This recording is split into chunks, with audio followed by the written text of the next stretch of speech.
Maggot Island, we always had plays, Sunday school plays, and there weren't any televisions, and we were really far away from Nassau, so we had to entertain ourselves. Kayla had a natural gift for music. It seemed to have come naturally for her. I met Kayla Lockhart Edwards back in 1959 when she was just a little girl starting out at the government high school. And I was just beginning there as a teacher myself. And from the beginning, she was very interested in music. She loved to sing. She used to sing in the school choirs, and I used to accompany them on the piano. Kayla and I met in 1960 at Government High School. So we go back quite a ways.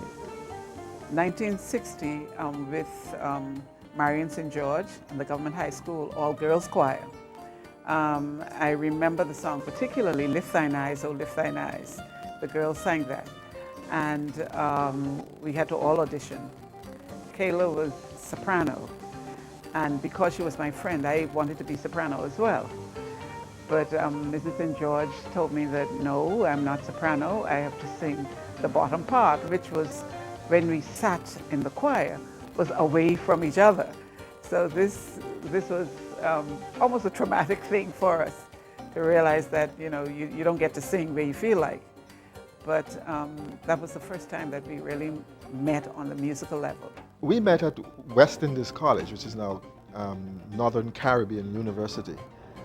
I was the organist for the assembly for the chapel, and one afternoon, I think it was a Sunday afternoon, I was playing on the organ, and I looked down the breezeway and I saw this young lady approaching. Prior to that, my brother and other persons had told me of this Bahamian beauty who had this wonderful voice. Someone pointed her out to me. So as she came around the breezeway, I got off the organ and walked, and accidentally on purpose ran into her. She was recruited to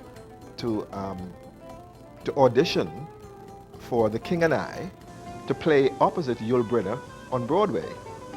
And she did the audition and she was successful.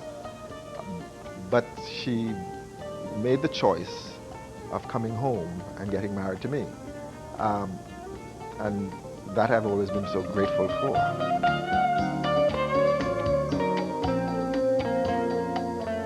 It was in 1971, I think, when she came back from her studies, and she did a recital at what was then the British Colonial Hotel, which now of course is the Hilton.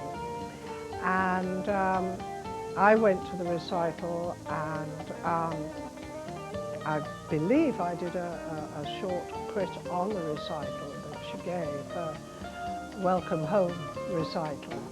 And from then on, we have worked together on many musical activities here in the country. My first recollections of Kayla go all the way back to 1971.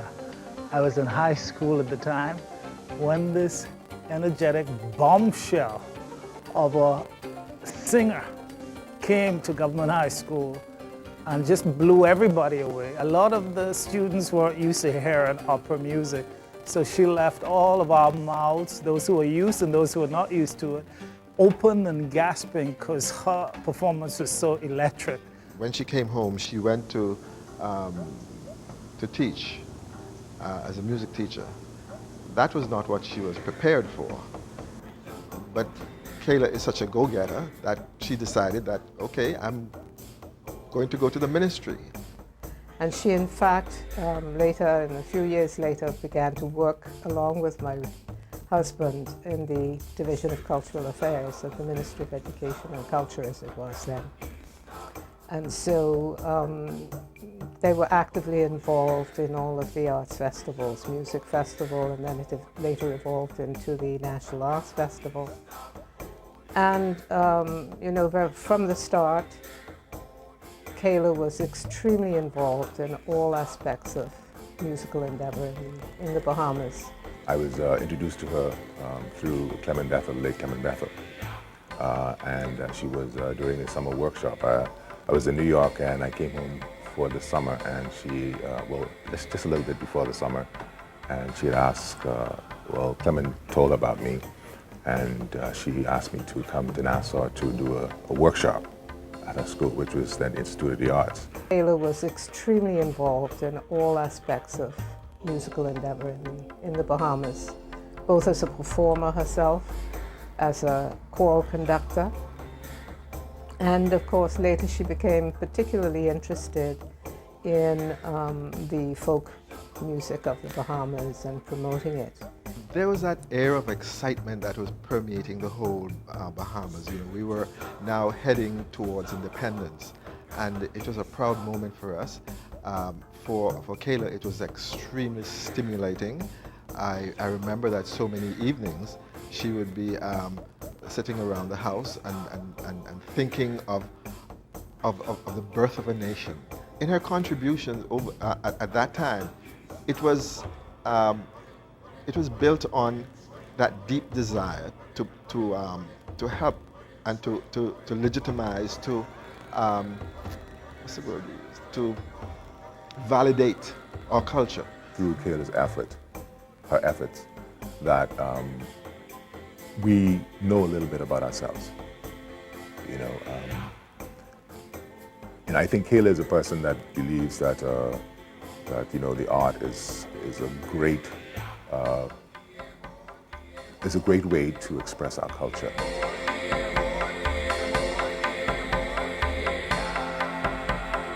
Kayla is a very religious and has always been a very religious person.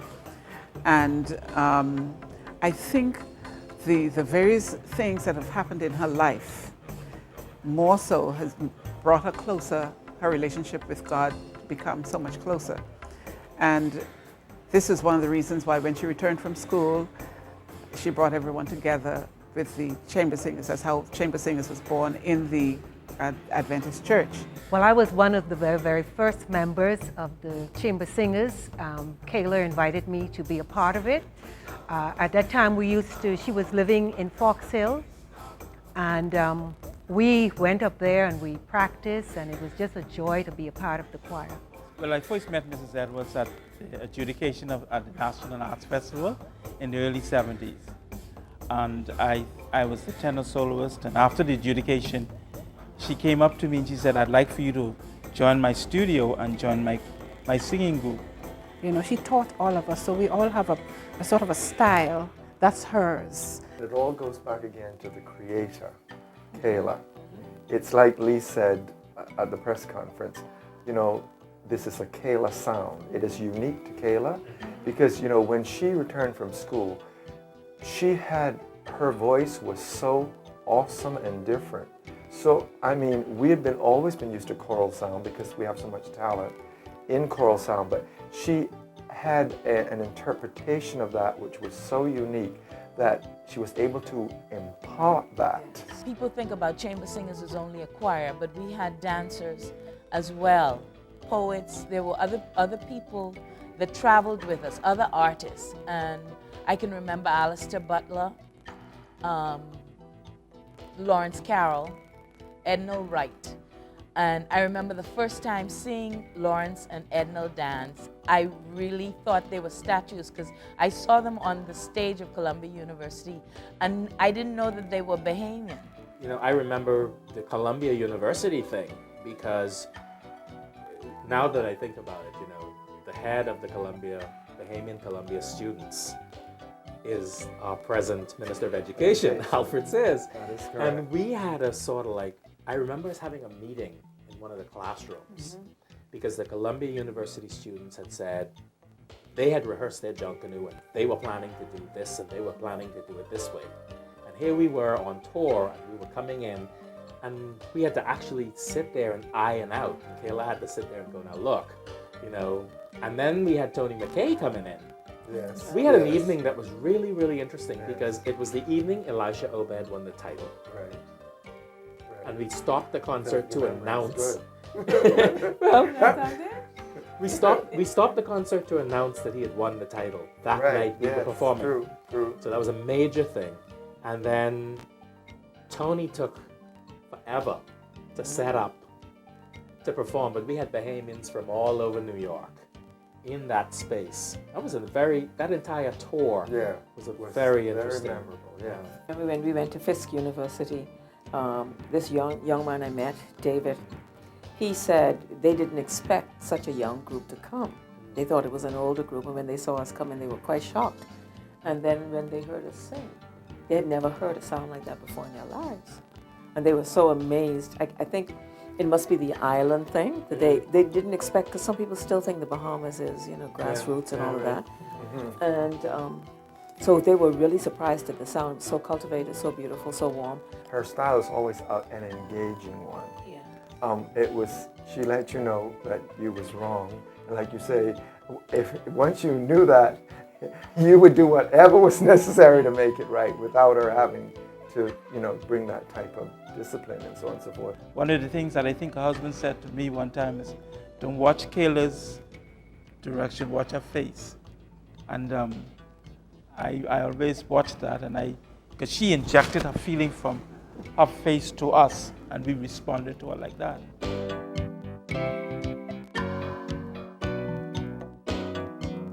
We did have an occasion when she visited Britain with the youth group for the festival in Edinburgh.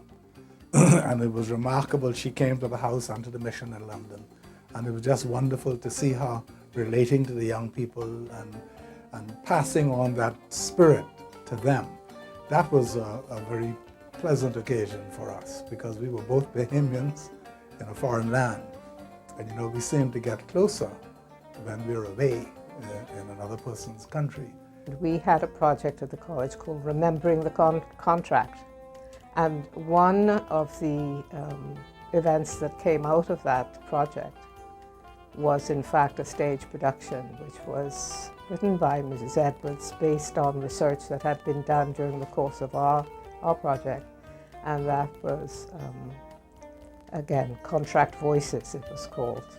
And that was, a great success. I really got to know Kayla extremely well when she was in charge of the music segment for the Smithsonian Festival that took place in 1994.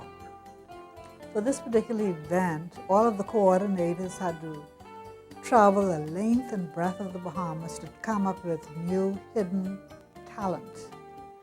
And I recall that after each trip to a family island, whether it was Maguana, Acklins, Crooked Island, she came back so excited because of the new talent that she had come up with. While we were in Washington, Kayla had a knack for making everybody feel at home. Among the persons we took with us were storytellers, musicians who were over 70 years old. Some of them had never even left the islands from which they came, much less gone all the way to Washington. But she made them feel so special, and as a result, they put on the performances of their lives. I remember when we went to the Smithsonian that she was one of those persons, along with other persons, who were pushing the Bahamian agenda. And I remember her traveling to every island of the Bahamas, every inhabited island, and sitting there with the folk tradition bearers, talking with them, dancing with them, eating their food, immersing herself in what is the Bahamian thing. I really became attached to Kayla, especially culturally, after the Smithsonian Festival up in Washington, D.C. in 1994 and 1996.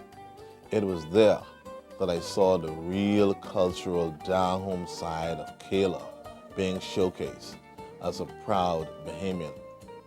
There we were, and Kayla was there doing the church scenes with the Daisido singers, the late great Tony McKay, also espousing the energy that we would have seen with the late Joseph Spence on Bay Street, Blind Blake at the Nassau International Airport. Then she would go to her operatic mood. You know, do a little ooh, and all that good stuff and all that down home stuff. Then she can go down home and let the church roll on, let the church on, my good friend Pat Bazard. Kayla to me is a real cultural giant. Someone who lives the Bahamian experience.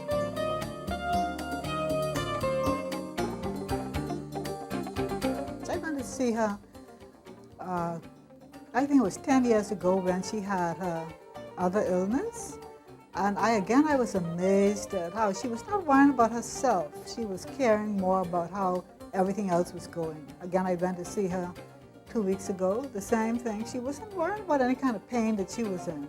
She was talking about everybody else. I particularly remember she used to be a member of our congregation, Seventh-day Adventist. And when we had our first crusade, she was the special singer. And she sang just before the sermon. And I always remember the song she sang that touched me was The Old Ship of Zion. And whenever she's going to sing that, we all knew because she always wore her sailor suit. She was dressed in a sailor suit, a little cap. And the Ship of Zion is about the story of the ship, and people passing and hailing for the ship to get on board, So she did such a fantastic job with that. Everybody used to be in tears by the time she was finished singing. My most vivid memory of her was when she came home from school and she was singing in the Seventh-day Adventist Church, the Centerville Seventh-day Adventist Church. And she had a big afro, and at that particular time, that was a big step for a young person to have an afro in the Adventist Church. And I remembered her singing because she was debuting a 45 record that she had just recorded, and the songs were Until Then that she did. And I remember thinking that she was a superstar, and I just had to get around her. She's had an impact on individuals. I will never forget in November 1995 when I was diagnosed with cancer, breast cancer. Kayla had a feeling. She showed up at my office. Nobody called her. Nobody told her anything. My husband didn't even know yet. I was driven from Doctor's Hospital. I had just had the mammogram back to my office, and Kayla was there waiting for me. And she said, Di, I just know you needed me. And she stayed with me all that day and into the night. And I don't think that I would have had the kind of attitude I did, the kind of positive approach, the recovery, if it hadn't been for her. That's the human side of her, the caring, the sitting there holding somebody's hand, praying with you, just sharing that positive strength. I always remember Kayla's doing this show called Roots, Rhyme, and Rhythm. So in the middle of this rehearsal, right, and Kayla comes to me and she says, I think I had told her earlier, I didn't have the time. I think I was working on stuff at the repertory season or something. And she said, Phil, Philip? Philip, could you come by and just have a look at what we're doing in this show? So I said, they were rehearsing in the rehearsal hall of the Dundas. So I came by the rehearsal and I looked in and I was like, we got to reblock this. We have to move this around. We have to change this. We have to do this, right? But this was like the first half of the show. So I reblocked the whole first half of the show. That rehearsal was done. So she said, Kayla, could you come back tomorrow and look at the second half? So I said, okay. So next night I come by, I reblock the second half. So I'm going along my merry way, and everybody's moving down because the show is being performed at Casuarinas. And I get the program. I see the program for the show, directed by Philip Burrows. So I was like, okay, I got to go to more rehearsals now. My name's on this show. And it ended up, and she just knew. She just sort of like, you're directing this whether you think you are or not, you know.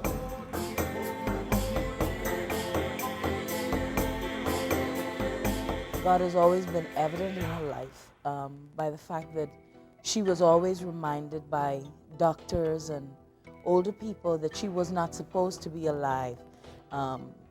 in which she actually got a nickname, and the nickname was Cheat the Grave. And she got that name because she was so sickly that nobody expected her to be alive. So every day and every year that she found herself alive, she sought God more and more because she knew that He was a source of her strength. The Lord placed a word in my spirit and said to her, He says, within 3 days, I will lift you up. I will heal you. And I spoke that word into her. She received it. In fact, my wife and I, we spent time here with her during those days in the grotto and nights with her. She spent night and days here, and she'll go home and just come back. And we saw the process. We saw the healing process. After 3 days, the Lord sincerely lifted her up. She received strength. She received encouragement and confirmation from that word, and her healing process began. She believed it, and the word that was spoken, and that's indeed the most important thing. You got to believe what the Lord says to you, accept it, and begin to move in it. And she embraced that word, and it began to work for her, and she received her healing. One of the things I still remember so much about Kayla was her desire to be in the presence of God. And whereas many people have that strong desire, where she was one up on most people was that she had the ability to cause the presence of God to come into the place when she did things on stage. I still remember one of the times when I was the voice of God and I saw what happened when she portrayed it on stage. She gave us a pictorial of what heaven was like, and the presence of God filled the place when we did what she wanted done. And that was always her dream, to show people how to get into the presence of God, and not just get there, but get there and remain and to be silent, and so that they themselves can hear from God. You know, she has been a member of Bahamas Faith Ministries, and in that ministry, she really has tried to do and to build just what she has tried in the community. Uniqueness, originality, creativity, trying to birth that into, I think it's more than just putting on productions and opening conferences. She was trying to, and is still trying to, bring an awareness of who we are and what we are capable of.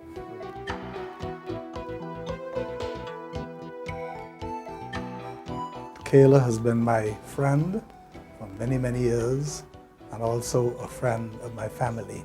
In fact, our two families are inseparable. I've been in the Bahamas just under 25 years. I can't remember a time that I didn't know Kayla Lockhart Edwards or feel incredibly honored that she considers me a friend. We've often joked and said that in fact it was her line, that we're joined at the hip. I'm not sure what caused the joining, because Kayla, you're so beautiful. You're so talented. You can do everything. You can inspire people. How can you feel that you and I are joined at the hip? And she says, Di, it's just a matter of soul. It's a matter of spirit, and you've got it too. But few people who have ever walked the face of the earth have the kind of spirit that Kayla Lockhart Edwards has. This is why I say, even people who I think would just matter in a non-musical situation, like friends of mine, for instance, who met her through my connection, were always impressed with her personality and the person that she was, the individual person that she was, and her easiness, like you just said, with herself and knowing who she was, and not trying to be anything other than her. And that people respect that in people. Kayla to me is an inspiration. Much of what I am and what I've become as an artist, as a dance artist, my knowledge of Bahamian culture and my interest in Bahamian culture has come through her. She has fed me. But our first meeting was magic, and from that point on, you know, we've just been friends. I think the plus for Kayla and I was that we were friends, and with the same interests. It worked very well when she came into the office as a cultural affairs officer. That worked very well. In fact, she was with that group that went to the first Carifesta in Guyana. Also, the delegation that represented the Bahamas at UNESCO in Paris. She and Clement were a part of that group that made that representation. And she left and came back, and I was still there as Deputy Director of Culture. And so our working relationship was equally as good because of, I guess, the rapport that we shared as friends.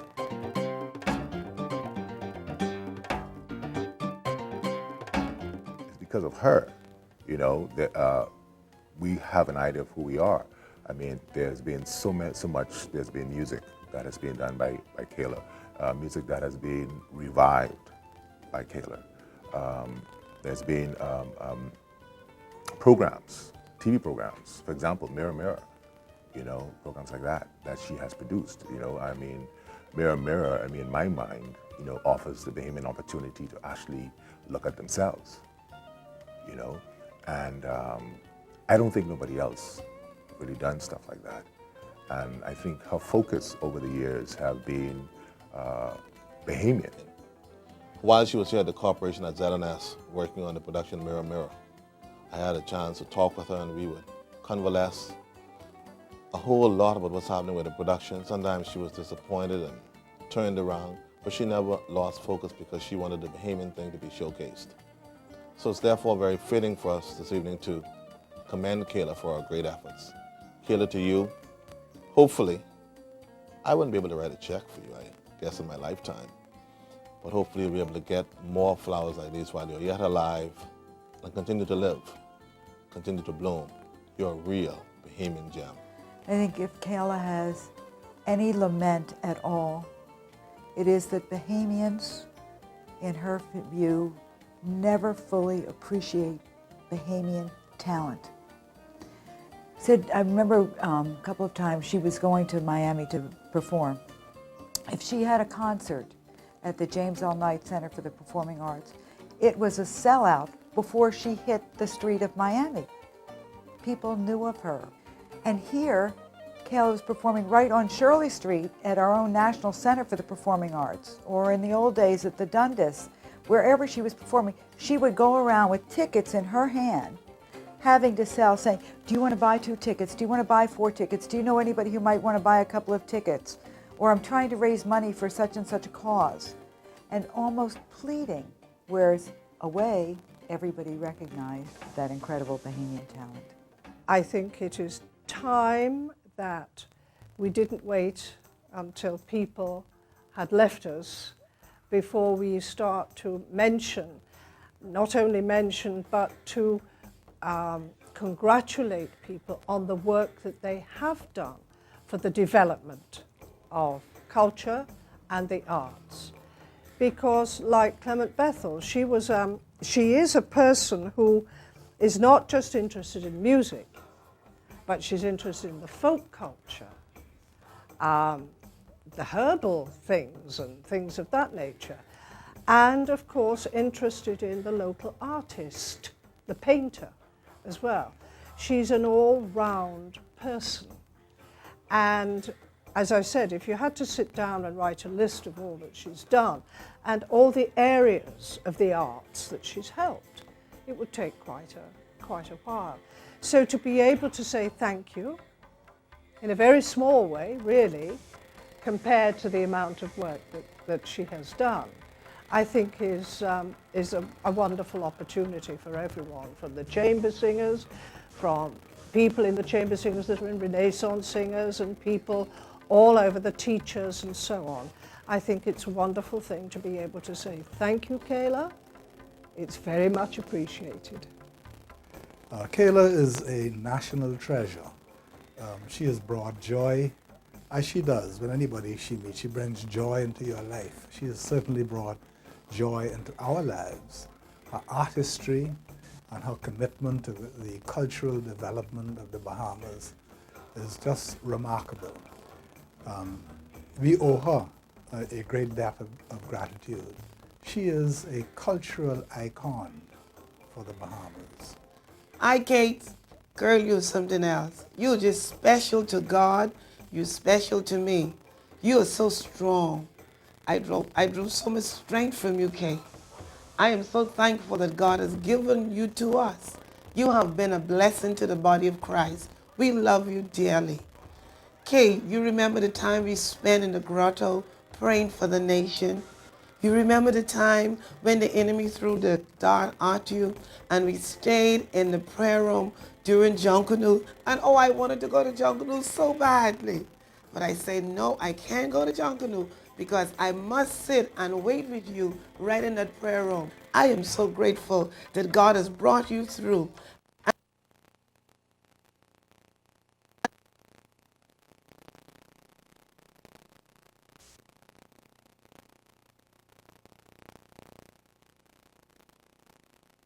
You're my sister, all of we is one. I come from Bahamas. You come from Guyana. Guyana, my come from France. Come from St. Vincent. And all of we is one. All of we is one family. All of we is one. Smile. All of we is one family. All of we is one. You're my brother, you're my sister, all of we is one. You're my brother, you're my sister, all of we is one. Hear my voice, hear my voice, hear my voice, hear my voice cry out, hear my voice.